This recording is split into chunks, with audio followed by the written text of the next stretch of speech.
Hello दोस्तों।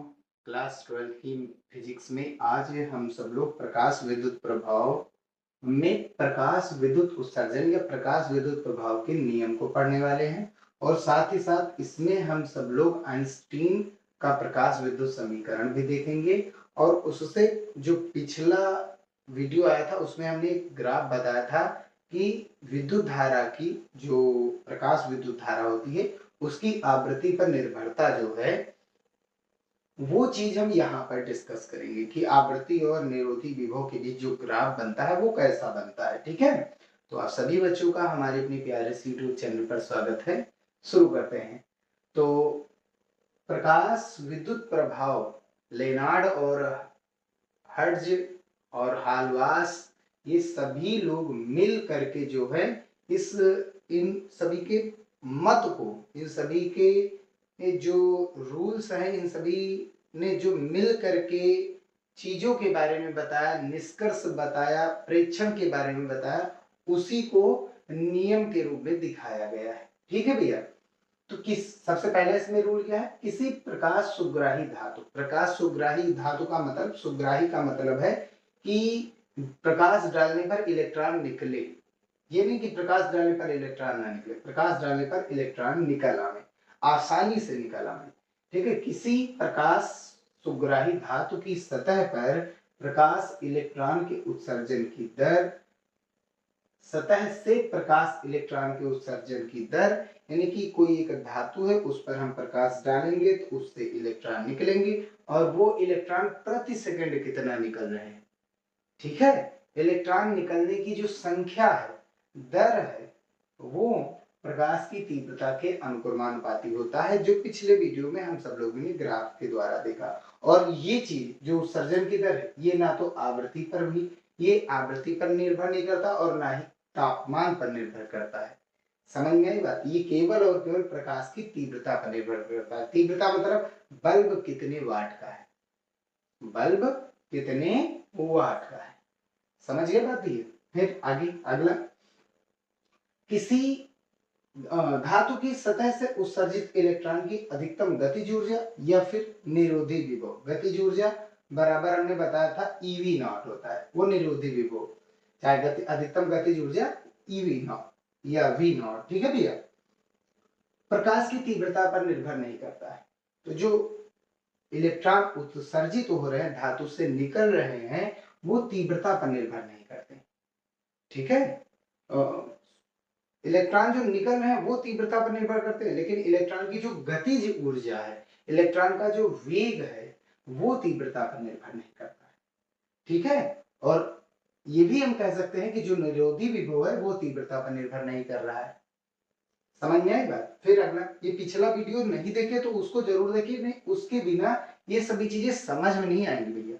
ठीक है, उत्सर्जित इलेक्ट्रॉन की अधिकतम गतिज ऊर्जा। अच्छा, अधिकतम गतिज ऊर्जा क्यों लेते हैं वो अभी हम आप लोगों को बताएंगे। उत्सर्जित इलेक्ट्रॉन की अधिकतम गतिज ऊर्जा प्रकाश की आवृत्ति बढ़ाने पर बढ़ती है। तो ये चीज तो हमने बताया था, जो अधिकतम गतिज ऊर्जा होती है निरोधी विभव, ये आवृत्ति बढ़ाने पर बढ़ती है।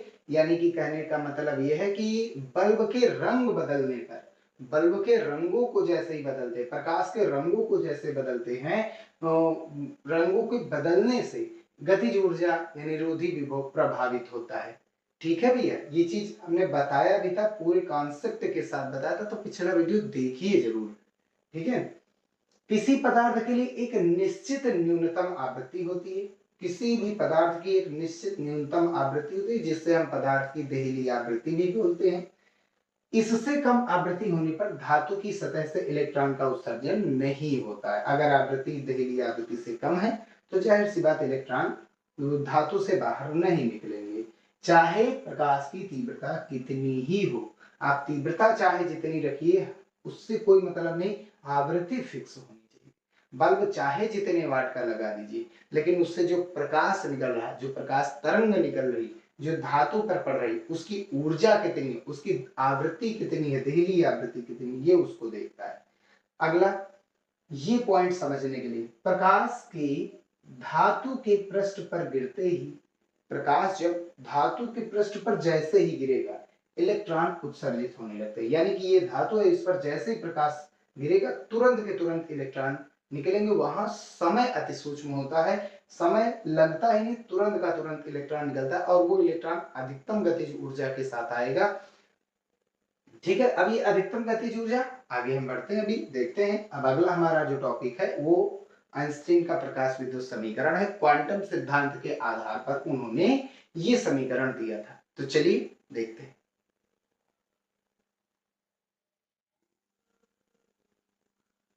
तो अब हम सब लोग पढ़ने वाले हैं आइंस्टीन का प्रकाश विद्युत समीकरण। एक इंपॉर्टेंट नहीं, बहुत ज्यादा इंपॉर्टेंट डेरिवेशन है। तो आइंस्टीन जब प्रकाश विद्युत प्रभाव में कुछ इतने लोग आने लगे तो आइंस्टीन भी आए उस समय और उन्होंने अपना मत दिया। उन्होंने प्रकाश विद्युत प्रभाव को मैक्स प्लांक के क्वांटम सिद्धांत के आधार पर, ठीक है। अब मैक्स प्लांक का क्वांटम सिद्धांत क्या है? तो मैक्स प्लांक ने ये बताया था कि जो प्रकाश होता है वो कणों के रूप में चलता है और इन कणों की जो ऊर्जा होती है वो एक बंडल में होती है, एक बंडल और पैकेटों में होती है, ठीक है। ऐसे ऐसे पैकेट जो होती हैं उन्हीं के रूप में पूरी की पूरी ऊर्जा होती है और इन्हीं ऊर्जा के इन्हीं बंडलों को प्लांक ने क्वांटा या फोटान नाम दिया। फिर से समझिए, प्लांक ने ये बताया प्रकाश जो होता है वो कणों के रूप में चलता है, जैसा कि न्यूटन ने बताया था कणिका सिद्धांत में, ठीक है। प्रकाश कणों के रूप में चलता है और इन कणों की जो ऊर्जा होती है, इन कणों के पास जो ऊर्जा होती है वो एक बंडल या एक पैकेट में होती है, ठीक है। भाई जाहिर सी बात, प्रकाश एक ऊर्जा, तो उसकी ऊर्जा कहाँ होती है? कण के पास। कण जो ऊर्जा लिए रहता है वो पैकेट और बंडलों के रूप में होती है, ठीक है, जिन्हें प्लांक ने क्वांटा या फोटान नाम दिए, ठीक है। इसके बारे में हम आगे पढ़ेंगे नेक्स्ट वीडियो में, यहाँ पर हम केवल यूज नहीं किए हैं। और इस फोटान की जो ऊर्जा होती है वो E बराबर एच न्यू होती है और न्यू क्या होती है? प्रकाश की आवृत्ति। न्यू क्या होती है? प्रकाश की आवृत्ति और H होता है प्लांक नियतांक, E है एनर्जी, ठीक है। फोटान की पास जो बंडल में ऊर्जा होती है वो आवृत्ति, प्रकाश की आवृत्ति, आवृत्ति का मतलब एक सेकंड में कंपन की संख्या। जो कण है वो प्रकाश गुजरा तो जो कण है या प्रकाश कणों के रूप में जब चला तो वो कण कितनी बार एक सेकंड में कंपन किया, ये उसकी संख्या है, ठीक है। ज्यादा कंपन करेगा तो ऊर्जा जाहिर सी बात है ज्यादा होगी। सीधी सी बात है, अगर कोई भी कण, कोई भी पदार्थ, कोई भी व्यक्ति ऊर्जा पाएगा तो वो भागेगा, भागेगा यानी कंपन करेगा, गतिज ऊर्जा में बदलेगा, ये रूल है, ठीक है। अगर आगे देखा जाए, आइंस्टीन के अनुसार जब धातु के पृष्ठ पर आपतित प्रकाश, जिसको हम फोटान आगे चल करके समझेंगे, फोटान ही होता है कि कुल ऊर्जा इलेक्ट्रॉन द्वारा अवशोषित कर ली जाती है। भाई हम एक धातु है, धातु पर प्रकाश डाले तो उसमें उपस्थित, धातु के पृष्ठ में, धातु में उपस्थित इलेक्ट्रॉन वो ऊर्जा लेंगी, ऊर्जा अवशोषित कर लेंगे, अवशोषित करेंगे और ये जो ऊर्जा अवशोषित की गई है ये किसकी ऊर्जा थी? फोटान की। फोटान की ऊर्जा कितनी होती? H new. तो अवशोषित इलेक्ट्रॉन कितना कर रहा ऊर्जा को? E बराबर एच न्यू, ठीक है। तो जब धातु पृष्ठ पर आपतित प्रकाश या आपतित फोटान की कुल ऊर्जा इलेक्ट्रॉन द्वारा अवशोषित कर ली जाती है तो यह ऊर्जा E बराबर एच न्यू के बराबर होती है। और एक और खास बात, इलेक्ट्रॉन इस ऊर्जा को दो भागों में बांटता है। इलेक्ट्रॉन जो ऊर्जा पा रहा E बराबर एच न्यू, ये दो भागों में बांटता है। जो फर्स्ट है वो है कार्यफलन। फर्स्ट क्या है? कार्यफलन, जिसको हम फाई नॉट या डब्ल्यू नॉट से व्यक्त करते हैं। और जो सेकंड है वो है अधिकतम गतिज ऊर्जा। अधिकतम गतिज ऊर्जा। अब बात आई है अधिकतम के मैक्सिमम। तो अगर एक धातु है, ये हमने मान लिया, अब इसमें ये इलेक्ट्रॉन, ये क्या है? इसके पास एक ऊर्जा है E बराबर एच न्यू, फोटान। इलेक्ट्रॉन क्या करेगा? इस ऊर्जा को लेगा, इसमें बहुत सारे इलेक्ट्रॉन हैं। सबसे पहले ही ऊर्जा, इलेक्ट्रॉन की जो ऊर्जा होती है वो माइनस होती है, इलेक्ट्रॉन की जो ऊर्जा होती है वो माइनस होती है, इसीलिए वो परमाणु के अंदर होता है, बाहर नहीं निकल पाता। ठीक है, अगर कोई व्यक्ति कर्जा लिए हुए तो वो बाहर नहीं निकल पाएगा, लेकिन अगर उसको रुपए दे दिए जाए तो वो बैठेगा नहीं, वो भागेगा, बाहर की ओर जाएगा। सेम वही चीज इलेक्ट्रॉन, इलेक्ट्रॉन कर्जा लिए, इलेक्ट्रॉन की ऊर्जा माइनस है, तो इसीलिए ये एक जगह स्थायी होता है। जैसे ही वो ऊर्जा इसको मिलेगी ये यहाँ से भागेगा।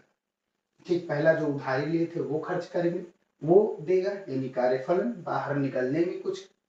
भाई क्या ये धातु नाभिक, क्या होता है नाभिक, अगर इलेक्ट्रॉन है तो जाहिर सी बात नाभिक, नाभिक इलेक्ट्रॉन को निकलने देगा नहीं, उसके लिए हमको कुछ ऊर्जा देनी पड़ेगी। ठीक है, कुछ लालच देना पड़ेगा, तभी ये इलेक्ट्रॉन बाहर निकलेगा। अब इलेक्ट्रॉन जितना लालच दिया गया वो हमारा कार्यफलन होता है। जैसे ही वो लालच मिला, अब आगे का जो रुपया बचा है वो क्या करेगा, उसको अधिकतम गतिज ऊर्जा में ले जाएगा। अधिकतम क्यों? क्योंकि इलेक्ट्रॉन जब बाहर निकलेंगे तो एक दूसरे से टकराएंगे कि नहीं टकराएंगे, क्योंकि अनियमित गति करते हैं, भागेंगे अचानक से, ऊर्जा मिलेगी, कार्यफलन में दिया, कार्यफलन यानी बाहर निकलने में कुछ ऊर्जा गई और कुछ इसके बाद भागने में। ठीक है, धातु के पृष्ठ पर आएंगे फिर इसके बाद भागेंगे। ठीक, तो टकराएंगे एक दूसरे से, अनियमित अनिश्चित गति करते हैं तो इसलिए एक दूसरे से टकराएंगे, टकराएंगे तो कुछ ऊर्जा हानि होगी। वो ऊर्जा हानि ना हो, वो ऊर्जा हानि ना हो, कम से कम ऊर्जा कार्यफलन में जाए और ज्यादा से ज्यादा पूरी ऊर्जा कहाँ चली जाए, गतिज ऊर्जा में। तो हम यही चाहते हैं, इलेक्ट्रॉन टकराए ना, ज्यादा से ज्यादा ऊर्जा किस में जाए, गतिज ऊर्जा में जाए। टकराएंगे नहीं तभी ज्यादा से ज्यादा जाएगी। ठीक है, तो इसलिए यहाँ अधिकतम गतिज ऊर्जा ली गई है, नहीं तो टकराएंगे तो कुछ ऊर्जा की हानि होगी, तो इसलिए हमने उसको यहाँ पर नहीं रिप्रेजेंट किया। समझ में आई बात नहीं? ठीक, तो आइंस्टीन के अनुसार जो ई ऊर्जा है वो दो भागों में बांटती है, पहला डब्ल्यू नॉट और दूसरा के मैक्सिमम। अब ई बराबर कितना होता है, H new, H new, new है आवृत्ति, बराबर डब्ल्यू नॉट बराबर हमने पिछले वीडियो में बताया था एच न्यू नॉट। ठीक है, और प्लस के मैक्सिमम, चाहे तो आप यूज कर सकते हैं, गतिज ऊर्जा बराबर क्या होता है 1/2 mv²। गतिज ऊर्जा अधिकतम कब होगी, जब उस इलेक्ट्रॉन का वेग क्या होगा, अधिकतम होगा। ठीक है, 1/2 m, ठीक है, चलिए रुक जाइए, अभी थोड़ी देर बात करते हैं क्योंकि हमको अभी ग्राफ भी देखना है के मैक्सिमा। इसको हम इधर करेंगे तो के मैक्सिमा की वैल्यू कितनी हो जाएगी, के मैक्सिमा इज इक्वल्स टू कितना हो जाएगा, H nu minus H nu not, H nu minus H nu not, ये कांस्टेंट होता है। ठीक है, अगर हम इसकी तुलना करें y बराबर mx प्लस सी से, y बराबर mx प्लस सी से, तो m का मान देखिए कितना है, h है, यही तो है, m मतलब प्रवणता, m बराबर क्या आया था tan थीटा, जब के बराबर किया गया था तब की बात है भैया। ठीक है, अब कितना आया, h आया, ये प्रवणता होती है। और y बराबर mx प्लस सी का ग्राफ कैसे होता है, ये ऐसे, ये वाई एच के रूप में हमने क्या लिया है, गतिज ऊर्जा, और ये एक्स अक्ष है, एक्स अक्ष के रूप में हमने क्या लिया, आवृत्ति। देखो एक्स की जगह पर न्यू, ये भैया कांस्टेंट होता है, एच कांस्टेंट है, न्यू नॉट भी क्या है, कांस्टेंट है, एच भी कांस्टेंट, न्यू नॉट, ये देहली आवृत्ति फिक्स है, कोई एक धातु सीजियम ले लिए तो फिक्स है, उसके लिए बदलेगा नहीं, तो ये कांस्टेंट हो गई। एम क्या हो जाएगा, प्रवणता, वाई अक्ष के रूप में क्या आएगा, के मैक्सिमा, एक्स अक्ष पर कौन आ रहा है, न्यू मतलब आवृत्ति। आगे आप देखिए, x का मान 0 डालने पर y का मान कितना आ रहा है, c, क्या ये मूल बिंदु से जाएगा, नहीं जाएगा, क्योंकि x का मान 0 डालने पर यदि y का मान 0 हो जाए तो रेखा मूल बिंदु से होकर के जाएगी, लेकिन x का मान हम 0 डाल रहे हैं तो y का मान कितना मिल रहा है, c, यानी ये c बराबर y, c कहां पर होगा, ऊपर के नीचे, प्लस का ऊपर होगा, नीचे माइनस का होता है। ठीक, यहां पर देखिए c का मान, न्यू का मान हम 0 डालेंगे, न्यू का मान, न्यू की जगह मतलब x, x मतलब न्यू, न्यू का मान 0 डालेंगे तो के मैक्सिमा का मान कितना आएगा, माइनस का H nu not, H nu not कहाँ है, माइनस का कहाँ, ऊपर की नीचे, के मैक्सिमा क्या आ रहा है, माइनस में आ रहा है, ऊपर की नीचे, नीचे कितना के मैक्सिमा आ रहा है, माइनस का एच न्यू नॉट, और एच न्यू नॉट किसके बराबर है? पहले आप ये बताइए, एच न्यू नॉट किसके बराबर होता है? डब्ल्यू नॉट के बराबर होता है। ठीक है, तो यहां से जाएगा ऐसे, यहां से जाएगा। और ये जो कोण होता है एक्स अक्ष के साथ, ये थीटा होता है। और इसकी अगर इस पर से ज्या लेंगे, चाहे तो यहाँ से लंब डालिए, कोई दिक्कत नहीं, वही सेम रिजल्ट आएगा। तो m बराबर tan थीटा होता है, झुकाव बताता है। ठीक है, ग्राफ हो गया, ये क्या हो गया? ग्राफ हमारा, यही तो बताया था, माइनस का आया था। W का मान माइनस में, चाहे माइनस का W करिए, चाहे माइनस का h न्यू नॉट कर दीजिए, कोई दिक्कत नहीं। ठीक है भैया, क्लियर है बात? थोड़ा मैथ तो यूज में आएगा ही आएगा। ये आ गई हमारी ग्राफ की बात होगी। ठीक है, ये हमारा समीकरण हो गया गतिज ऊर्जा के रूप में। अब क्योंकि के बराबर हमने क्या पढ़ा? 1/2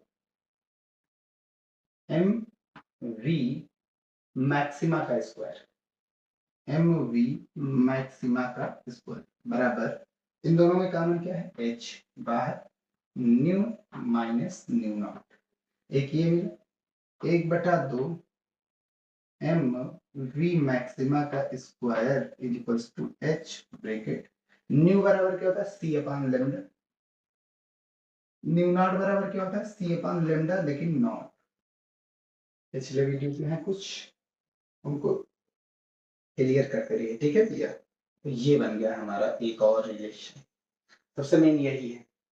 अच्छा, एक चीज और है, यहाँ से हम एक और ग्राफ खींच सकते हैं नोट में। ठीक है, अभी निरोधी विभव का बचा, के मैक्सिमा बराबर क्या पढ़े? के मैक्सिमा बराबर हमने बताया था ईवी नॉट होता है, ये मान उठा करके यहाँ डालेंगे तो क्या हो जाएगा? ईवी नॉट बराबर H nu minus H nu not, E यहां से हटाएंगे तो यहाँ बटे में आ जाएगा। अब इसकी तुलना कराइए किससे? y बराबर एम एक्स प्लस सी पर। तो m की वैल्यू यहां से कितनी मिल रही? m की वैल्यू क्या इस फ्रेम में आ रहा है? ठीक है, ये मान हम ऊपर लिखे दे रहे हैं थोड़ा, एच न्यू नॉट किसकी वैल्यू है? माइनस डब्ल्यू कह दीजिए, कोई दिक्कत नहीं, माइनस डब्ल्यू नॉट। ठीक है, तो m की वैल्यू यहां से कितनी आएगी? h अपॉन ई। अब की बार y अक्ष पर कौन है? v नॉट, x अक्ष पर कौन है? न्यू। ग्राफ कैसा बनेगा?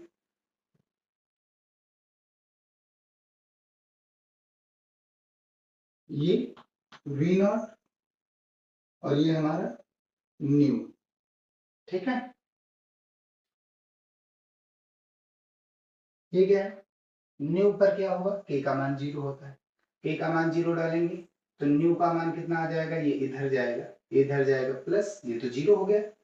y का मान 0 डालेंगे तो x का मान कितना हो जाएगा? ये c इधर जाएगा माइनस m बटे में चला जाएगा, तो ये उधर जाएगा माइनस का प्लस h बटे में चला जाएगा, तो h से h कैंसिल हो जाएगा, ये डायरेक्ट क्या बन जाता था हमारा? New not. क्या बनता था? New not. न्यू नॉट से ही तो गया था, यही सेम यही पर, इसमें x का मान 0 डालने पर y का मान c, न्यू का मान 0 डालेंगे तो ये पूरा मान 0, v कितना आ गया? माइनस का h new not upon E, minus का h new not upon E. Minus कहाँ होता है? v नॉट, माइनस का मान कहाँ होगा? ऊपर के नीचे? नीचे होगा, हमने मान लिया यहाँ कहीं पर। कौन सा मान? माइनस का h न्यू नॉट अपॉन ई। अच्छा, एक चीज इसको और, एच न्यू नॉट को हम क्या लिखते हैं? डब्ल्यू नॉट अपॉन में ई, और ये क्या आया था? माइनस का आया था पिछले वीडियो में। अब ये कहां से जाएगा? न्यू नॉट से जाएगा ये ग्राफ ऐसे। अब की बार tan थीटा की वैल्यू देखिए कितनी है? tan थीटा की वैल्यू m प्रवणता है, और प्रवणता क्या होती है? tan थीटा की h अपॉन ई आया, इसमें क्या आया था? डायरेक्ट h आया, लेकिन इसमें क्या आया? h अपॉन ई आया। ठीक है, तो ये ग्राफ हमारा बन गया। देखिए इस पर न्यू पर V not zero, V not पर न्यू जीरो, तो अगर न्यू जीरो करेंगे तो वी नॉट आएगा माइनस का H nu not upon E, यहां से होकर के जाएगा। अगर हम वी नॉट जीरो करेंगे तो ये वाला माइनस था, इधर आया प्लस, ई से ई खत्म, एच से एच खत्म, न्यू की वैल्यू न्यू नॉट आ जाए। न्यू नॉट पहली आवृत्ति है। ये ग्राफ अंदर नहीं आएगा, बाहर ही रहेगा, अंदर नहीं आएगा, बाहर ही रहेगा, बाहर ही जाएगा। ये सबसे न्यूनतम आवृत्ति, इससे कम आवृत्ति दोगे तो जाहिर सी बात है इलेक्ट्रॉन बाहर निकलेंगे। ठीक है, तो ये जो ग्राफ है, ये जो ग्राफ है, ये आप नोट में बना लीजिएगा। ये आप जो ग्राफ है ये नोट में बना लीजिएगा। ठीक है भैया, इसको हम थोड़ा सा सही लिखे दे रहे हैं।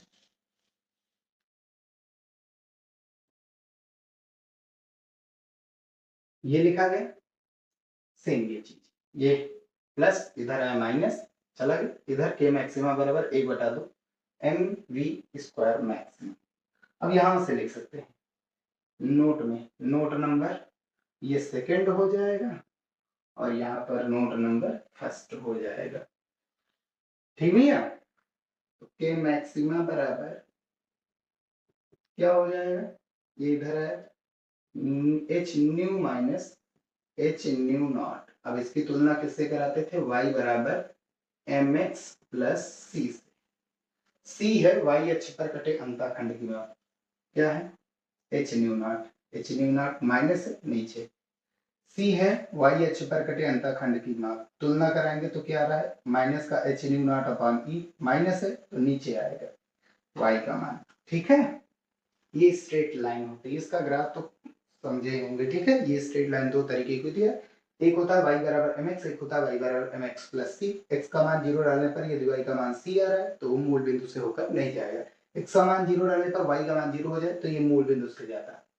ठीक है, तो अब फिर से समझिए, जो ऊर्जा इलेक्ट्रॉन लेगा वो दो भागों में खर्च करेगा। इलेक्ट्रॉन, सबसे पहले इलेक्ट्रॉन की ऊर्जा होती है माइनस, वो बाहर निकलेगा, बाहर निकलेगा यानी कि कुछ मेहनत करनी पड़ेगी। नाभिक प्लस होता है उसको अंदर खींचेगा, लेकिन इलेक्ट्रॉन बाहर जाना चाहता है, बाहर जाएगा तो उसके लिए कुछ मेहनत करनी पड़ेगी, तो उसके लिए कुछ कार्य करना पड़ेगा। वो कार्य जो है कार्यफलन कहलाता है, उसमें कुछ ऊर्जा हानि होगी, वो हमारी कार्यफलन में चलेगी। जैसे इलेक्ट्रॉन वहां से बाहर निकलेगा तुरंत पूरी की पूरी ऊर्जा वो गतिज ऊर्जा में लगा देगा। क्लियर है बात, ये था इसका डेरिवेशन, एक मोस्ट इंपॉर्टेंट डेरिवेशन था। नेक्स्ट वीडियो में हम सब लोग फोटॉन के बारे में पढ़ेंगे।